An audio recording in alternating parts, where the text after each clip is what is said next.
अपनी है कल्याण करने वाली, अकल्याण करने वाली। आत्मा ही अपना मित्र बनती है और आत्मा ही अपना शत्रु बनती है। मित्र कैसे बनती है? आत्मा मित्र बनती है जब निराकार आत्मा अपने निराकारी बाप के दिए हुए प्रॉपर्टी के वर्षे को जीवन में धारण करती है। शूटिंग पीरियड संगम युग में जो ज्ञान के वर्षे को धारण नहीं करते, देह की पूजा में लगे रहते हैं, 5 तत्वों की पूजा में लगे रहते हैं, 5 तत्वों का सुख लेने में लगे रहते हैं। आत्मिक सुख का जिनको भान ही नहीं रहता, वो आत्माएं निराकार आत्माओं के निराकार बाप से वर्षा नहीं ले पाती। वो देहधारी धर्म पिताओं से ही वर्षा लेती हैं। बार बार नरक की दुनिया में आकर के जन्म लेती हैं, जो गीता में लिखा हुआ है, मूढ़ा जन्मने जन्मने। वो मूर्ख आत्माएं जन्म जन्मांतर नरक की योनि में आकर के जन्म लेती हैं। स्वर्गीय सुख क्या होते हैं, शेष इंद्रियों के आचरण का सुख क्या होता है, वो उन आत्माओं को पता ही नहीं रहता। इसलिए बाप कहते हैं कि जो मैंने स्वर्ग का सुख दिया है और जिस स्वर्ग का गेट खोलने की मुख्य आत्मा निमित्त बनती है, जिसकी यादगार दिल्ली में भी बनी हुई है, क्या बताई? India gate.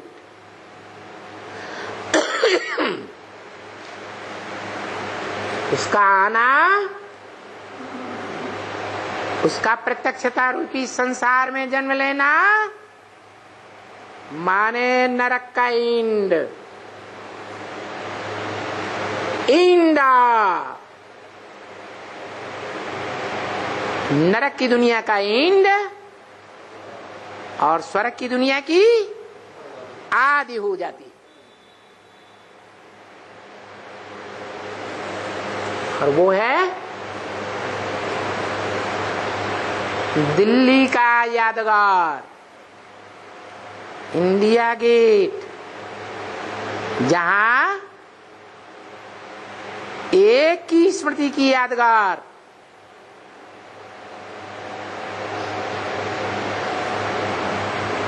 सदैव ज्योति जगती रहती है।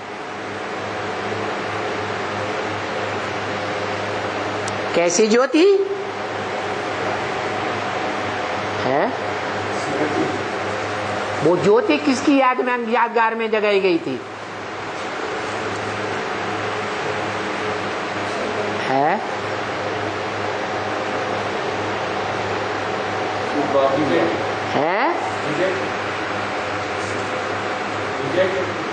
विजय की यादगार, स्वतंत्रता की यादगार। वो आत्मा स्वयं भी बंधन से स्वतंत्र हो जाती है और सारी दुनिया को बंधन से मुक्त करने वाली, जीवन मुक्ति देने वाली यादगार बन जाती है। इंडिया गेट, ये गेट है महाभारत का युद्ध, और युद्ध होने के पश्चात नई दुनिया का जो गेट खुलता है उस गेट में जाने की यादगार।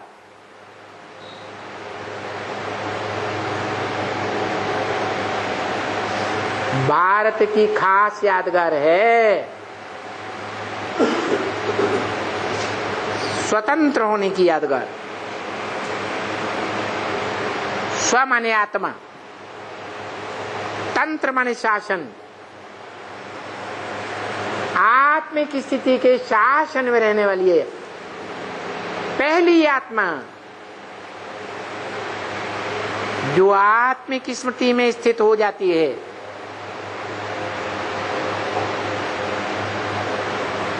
उसे अपनी आत्मा के अव्वल नंबर पार्ट की याद स्मृति देने वाला कौन? ये ज्ञान किससे मिलता है?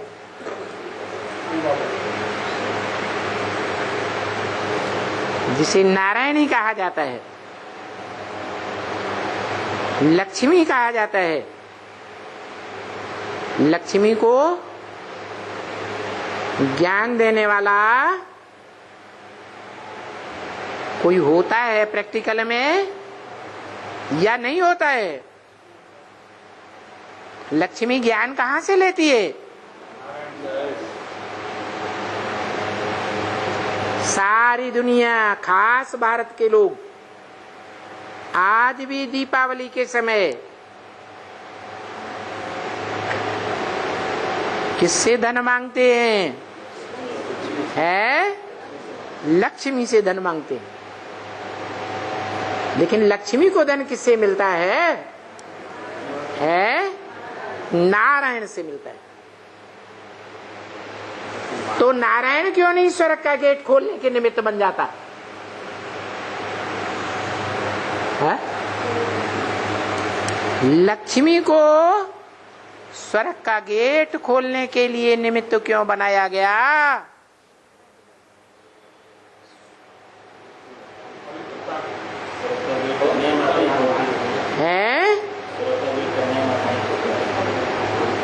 ज्ञान का कलश लक्ष्मी के ऊपर रखा जाता है। क्यों? लक्ष्मी का मस्तक ज्ञान धारण करने के लिए अव्वल नंबर आत्मा साबित होती है। क्या लक्ष्मी की आत्मा अखूट ज्ञान के भंडार शिव से, जो अखूट ज्ञान का भंडार है, त्रिकालदर्शी है, उससे लक्ष्मी की आत्मा को ज्ञान मिलता है। क्या मिलता है? किसको मिलता है?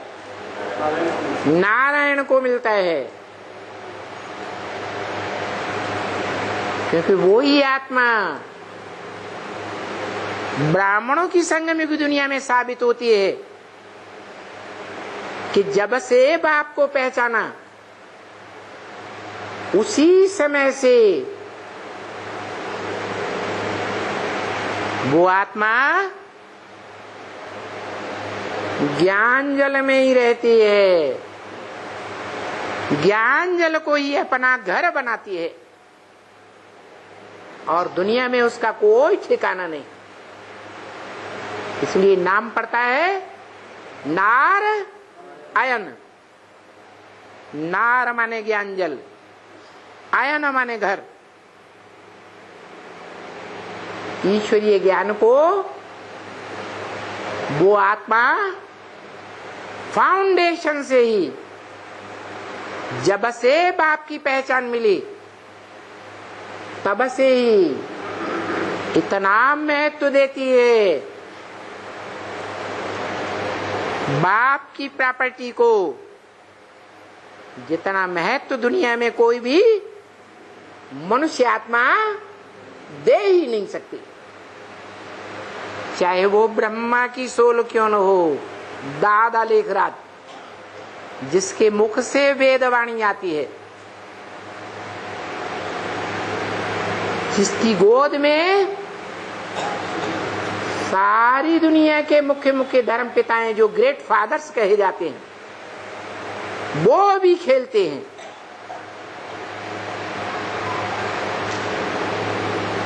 वो कोई भी ग्रेट फादर्स निमित्त नहीं बन पाते उस अखूट ज्ञान के भंडारी त्रिकालदर्शी बाप से पूरा वर्षा लेने के, क्योंकि वो इतने देह अहंकार में रहते हैं कि देह को ही महत्व देते हैं। उन धर्म पिताओं में मुख्य धर्म पिता कौन है?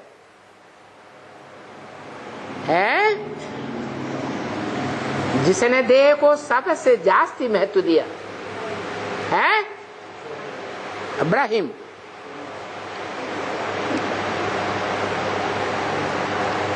इब्राहिम जिस आत्मा का नाम है वो तो परम धाम से आती है,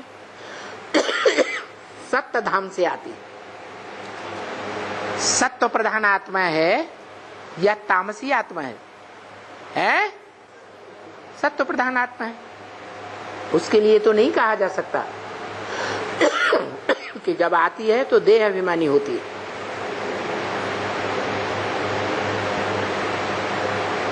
तो वो आत्मा किसके संग के रंग से देह अभिमानी बनती है?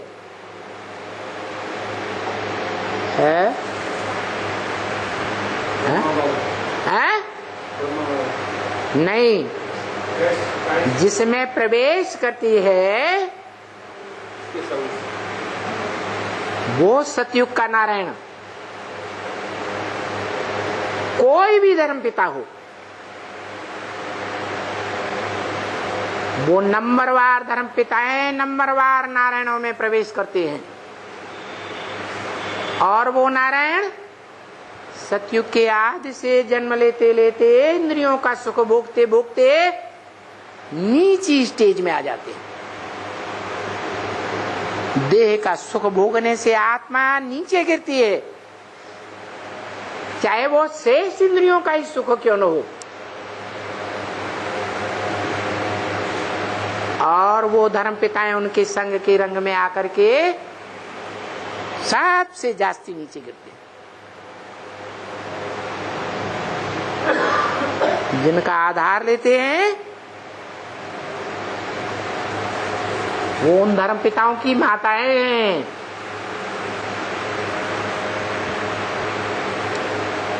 जिनके द्वारा वो अपना धर्म वंश स्थापन करते हैं। धर्म पिताओं को भी माता चाहिए, तो वो माताएं कौन से देश से आती हैं? वो माता के रूप में पार्ट बजाने वाली आत्माएं कौन से देश से आती हैं? भारत देश से आती है। इसलिए भारत को मातृ प्रधान देश कहा जाता है।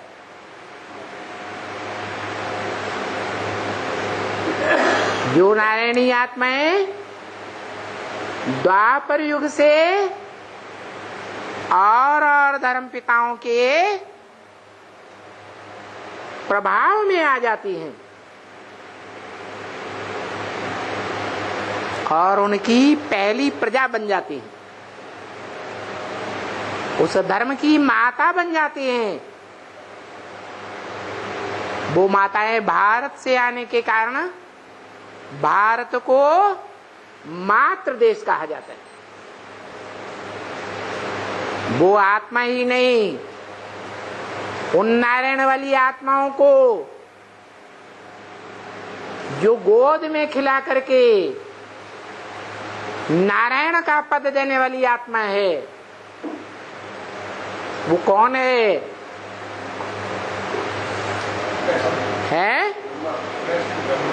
ब्रह्मा। सतयुग का फर्स्ट नारायण कृष्ण वाली आत्मा, जो देह का सुख भोगती आरंभ में, वो फर्स्ट नारायण है। नए युग का, जिसने श्रेष्ठ से श्रेष्ठ इंद्रिय आंख का सुख भोगने का आरंभ किया, तो उसकी पीढ़ियों में जो भी नारायण आते हैं वो सब श्रेष्ठ इंद्रियों का सुख भोगने वाले हैं। देह का सुख है, और देह का सुख भोगने से आत्मा नीचे गिरती है या ऊपर उठेगी? नीचे गिरती है। तो उस फर्स्ट नारायण ने संगम युग में जब शूटिंग पीरियड होता है, उस समय उन नारायण वाली आत्माओं को अपनी गोद का सुख दिया, गोद की ओर आकर्षित किया,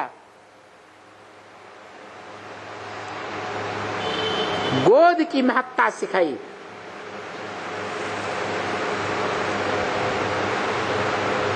ब्रह्मा के मुख से निकले हुए वाक्यों की ओर आकर्षित नहीं कराया, मुखवंशावली बनाया, या कोख माने गोद, कुखवंशावली बनाया है, कुखवंशावली बनाया। वो सभी नारायण कुखवंशावली होने के कारण अपनी सारी प्रजा के साथ जब नंबरवार द्वैतवादी द्वापर युग में आते हैं जन्म लेते हुए,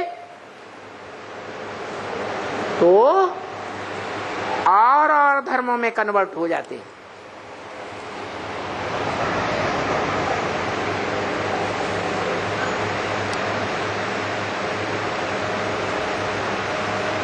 सप्तधाम से उतरी हुई सात्विक आत्माओं के प्रभाव में आ जाते हैं।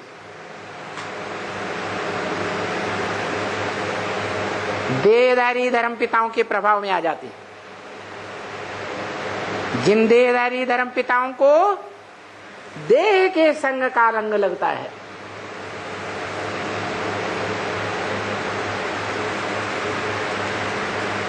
उन ऊपर से आने वाले सप्तधाम से आने वाली एक भी धर्म पिता की आत्मा नहीं है जो इस सृष्टि पर आकर के देहधारियों के संग का रंग न लेती हो, देह की इंद्रियों का सुख न लेती हो। इसलिए सबको संग का रंग लगता है और सब नीचे गिरते हैं। नीचे गिरने का कारण क्या हुआ है? क्योंकि इंद्रियों का सुख भोगा। इंद्रियों का सुख भोगने की परंपरा कहाँ डाली? उन आत्मा में वो परंपरा कहाँ से पड़ी? संगम युग में जब ब्रह्मा की गोद में खेले, उनको फख्र होने लगा कि हमने ब्रह्मा की गोद ली है। इस सत्य रूपी रंगमंच पर हम ऊंचे से ऊंचे पार्ट बजाने वाली आत्मा है।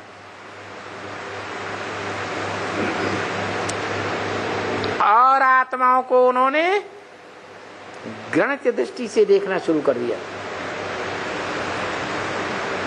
यहां तक कि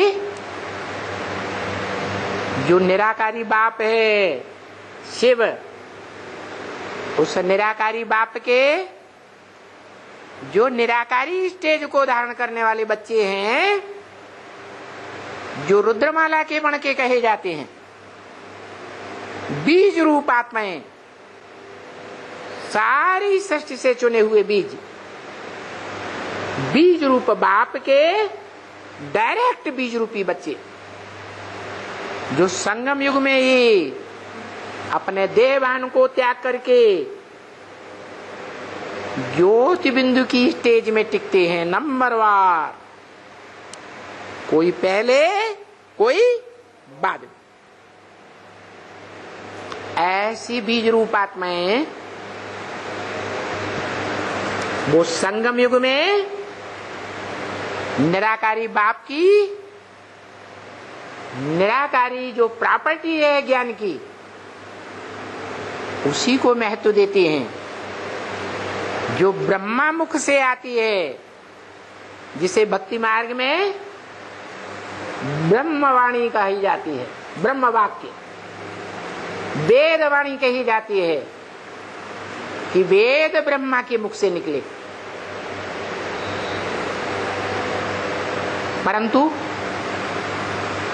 उस वेदवाणी को कलेक्शन करने वाला, उस वेदवाणी को संग्रहित करके उसके मर्म को समझाने वाला वेद व्यास गाया हुआ है। दूसरा कोई मनुष्य मात्र नहीं है जो वेद की वाणी में इतना पारंगत हो और उस वेदवाणी का जो आदि अंश है, जो डायरेक्ट भगवान के मुख से उच्चारित होता है, जिसका नाम श्रीमद् भगवत गीता आज भी प्रसिद्ध है। दुनिया में एकमात्र ग्रंथ है श्रीमद् भगवत गीता, जो भगवान की गाई हुई गीता का गीत है और दुनिया का कोई धर्मशास्त्र नहीं है जो भगवान ने डायरेक्ट सुनाया हो।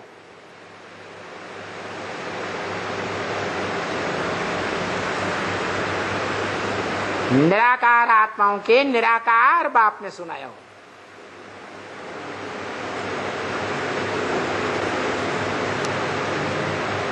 वो निराकार आत्माओं का निराकार बाप संगम युग में जब इस सृष्टि पर आता है तो जिस मनुष्य तन में भी प्रवेश करता है उसका नाम क्या देता है? ब्रह्मा नाम देता है। जैसे दादा लेखराज पुरुष तन में आया तो क्या नाम दिया? ब्रह्मा नाम दिया। उस तन के द्वारा स्थापन किए हुए ब्राह्मणों के संगठन का नाम क्या रखा गया? ब्रह्मा कुमारी ईश्वरी विश्वविद्यालय। ऐसे ही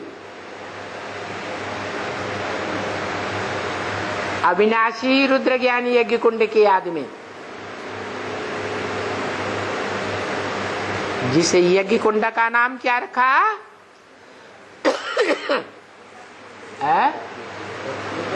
अविनाशी रुद्र ज्ञान यज्ञ कुंड।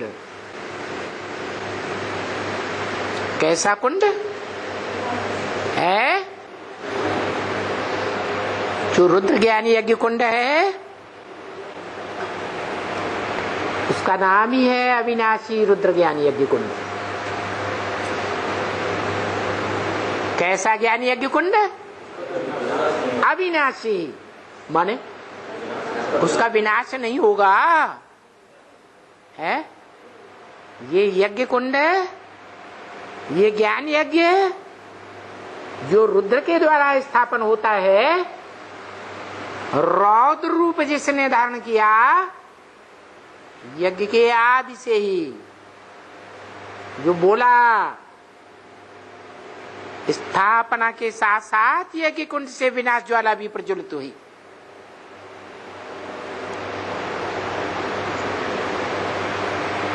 क्या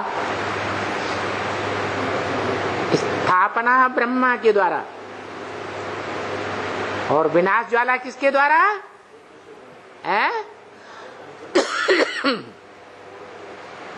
यज्ञ कुंड का जो अधिष्ठात्र है, अधिष्ठात्र, अधिष्ठाता कोई है या नहीं है? जिसे कहते हैं अधियज्ञ, गीता की भाषा में।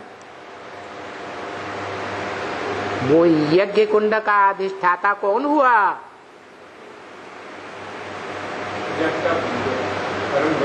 वो यज्ञ कुंड भी क्षेत्र है। मूल रूप में धर्म क्षेत्र वो यज्ञ कुंड है, जिस ज्ञान यज्ञ कुंड में सारी दुनिया को स्वाहा होना है। सारी दुनिया भस्मीभूत हो जाएगी, लेकिन वो अविनाशी यज्ञ कुंड विनाश को नहीं प्राप्त होगा। उस अविनाशी यज्ञ कुंड के लिए और इशारा किया, हे अर्जुन, ये जो तेरा शरीर रूपी रथ है, ये क्या है? क्या है? इदम शरीरम कौन्तेय क्षेत्रम, क्षेत्र है, खेत है, स्थान है, धर्म युद्ध का स्थान। दुनिया में जितने भी धर्म फैले हुए हैं, और वो धर्म आपस में मिलकर के कलयुग के अंत में जब टकराव करते हैं बड़े से बड़ा, उस टकराव का नाम है महाभारी महाभारत गृह युद्ध कुंड। उस युद्ध का नाम किसके नाम पर पड़ा?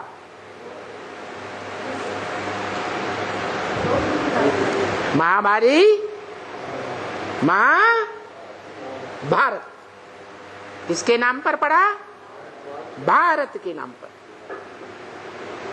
बा माने ज्ञान की रोशनी, रत माने लगा रहने वाला, जो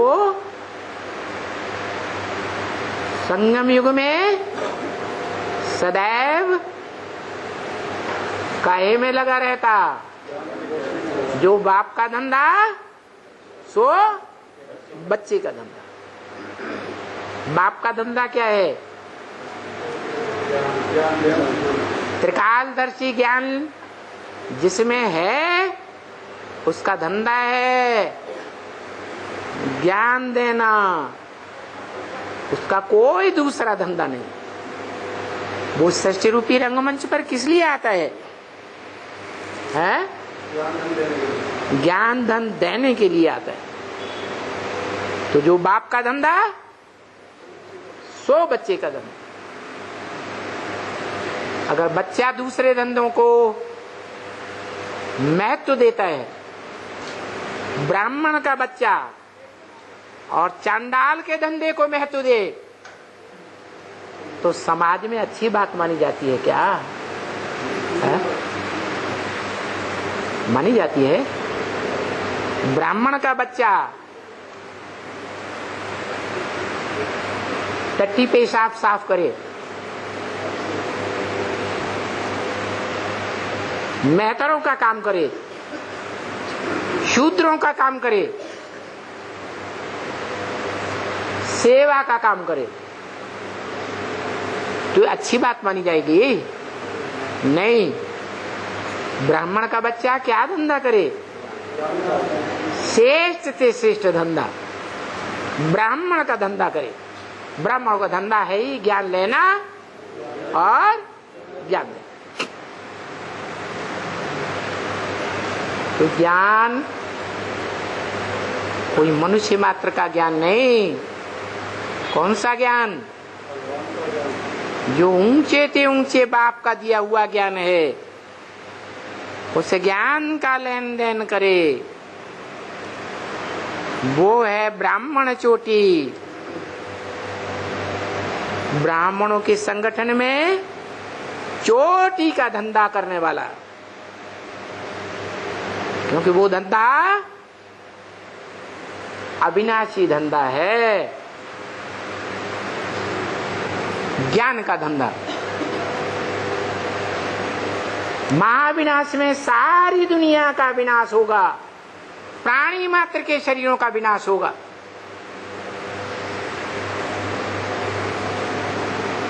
शरीरों का विनाश होता है या आत्माओं का विनाश होता है? शरीर का विनाश होता है। तो प्राणी मात्र के शरीरों का विनाश होगा, लेकिन उस ब्राह्मण के शरीर का विनाश नहीं होगा। आत्मा है छोटी, छोटे ते छोटा, अणोअणियांसम गीता में गाया हुआ है। और उस आत्मा का वृक्ष शरीर बड़ा रूप है। ऐसे ही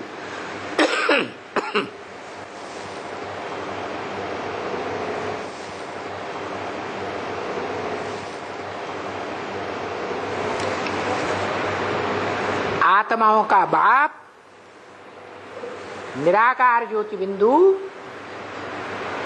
अणोअणियांसम सबते सूक्ष्म ज्योति बिंदु,